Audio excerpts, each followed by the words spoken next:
কি দেখাচ্ছেন আপনারা? মুরগি দেশাল মুরগি একেবারে খুব খাওয়ার মোটা।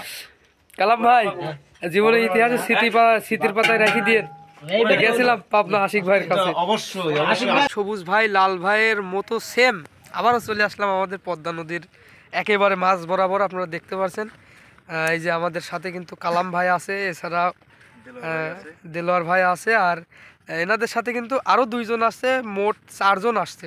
এই যে দেখতে পাচ্ছেন ওনারা ওই যে ওই পাশে ছবি উঠাচ্ছে দেখতে পাচ্ছেন। একেবারে পদ্মা নদী, কিন্তু আমাদের একেবারে পদ্মা নদীর মাঝ বরাবর আছি, তবে এটা কিন্তু পদ্মার একটা শাখা বা একটা ডাল। আর এ পাশে যেটা কলা বাগান দেখতে পাচ্ছেন, এই কলা বাগানটা পার দিলে কিন্তু একেবারে মেন পদ্মা, আর মেন পদ্মার থেকে তাকালে কিন্তু কুষ্টিয়া দেখা যায়, যেহেতু আমাদের পাবনা কুষ্টিয়া একেবারে পদ্মার এপার ওপার।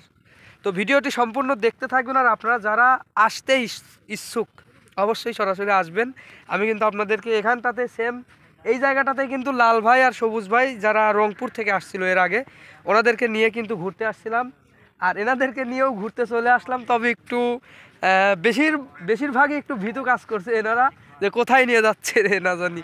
তো যাই হোক বন্ধুরা, আপনারা যারা সরাসরি আসতে চান, আমাদের কিন্তু পাবনা যে মানসিক হাসপাতাল আছে, আপনারা চাইলে পাবনা মানসিক হাসপাতাল বা যেটাকে মেন্টাল বলেন, এটাও কিন্তু আপনারা সরাসরি এসে দেখতে পারেন। তো অবশ্যই আসবেন ভাই। আমাদের যে ইট বিক্রি করা উদ্দেশ্য বিষয়টা এমন না, আপনারা আসবেন, আমাদের পাবনা যে সকল দর্শনীয় জায়গা বা দর্শনীয় স্থানগুলো আছে, আপনারা আসবেন, একটু ঘুরবেন। আমি আপনাদেরকে, যদি আপনারা আমার উদ্দেশ্যে আসেন, আমি নিজে থেকে কিন্তু আপনাদেরকে সমস্ত কিছু ঘুরে দেখাবো। তো মুরব্বি কেমন লাগতেছে পদ্মা? খুব ভালো লাগতেছে আমার কাছে, আমি মনে হচ্ছে যে কোনোদিন দেখিনি এরকম লাগতেছে, খুবই ভালো।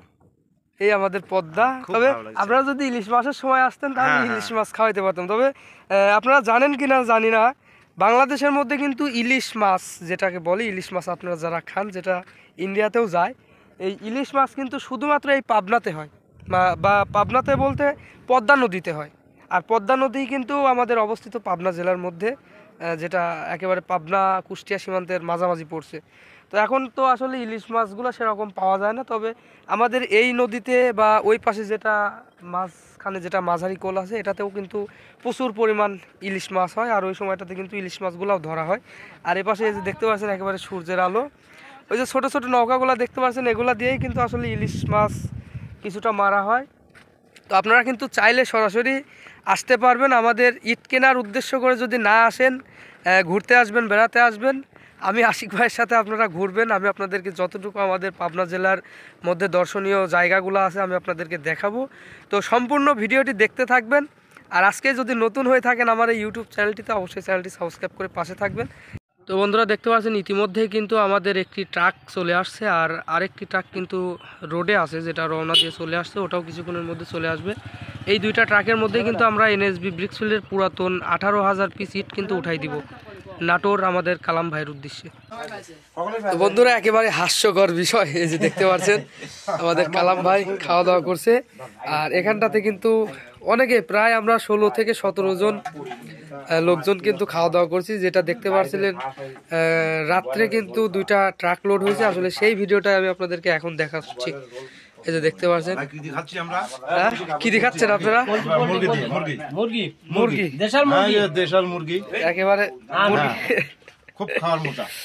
কালাম ভাই, জীবনের ইতিহাসে স্মৃতির পাতায় রেখে দিয়ে গেছিলাম পাবনা আশিক ভাইয়ের কাছে। অবশ্যই একেবারে আপনার কপাল ভালো যে রাত্রে হয়ে গেল। তো ভিডিওটি সবাই দেখতে থাকুন, আর এখনো যদি চ্যানেলটি সাবস্ক্রাইব করে না থাকেন অবশ্যই চ্যানেলটি সাবস্ক্রাইব করে পাশে থাকুন। তো বন্ধুরা ফাইনালি আমাদের কিন্তু দ্বিতীয় গাড়িটিও লোড শেষ, আর এখন কিন্তু সবাই আসলে শীতে কাঁপছে। এখন প্রায় রাত বললে তো চলে না, ভোর 5টা বাজে একেবারে। কিন্তু 2টা গাড়ি, আমরা আগের গাড়িটা কিন্তু সকালে বের হয়ে গেছিল, ভোর 5টা বাজে, আর এই 5টার সময় কিন্তু আমরা গাড়িটি লোড শেষ করে দিলাম, আর কিছুক্ষণের মধ্যেই কিন্তু গাড়িটি স্টার্ট করে রওনা দিয়ে দিবে। গাড়িটি কিন্তু স্টার্ট হয়ে গেল, এখন রওনা দিবে নাটোরের উদ্দেশ্যে।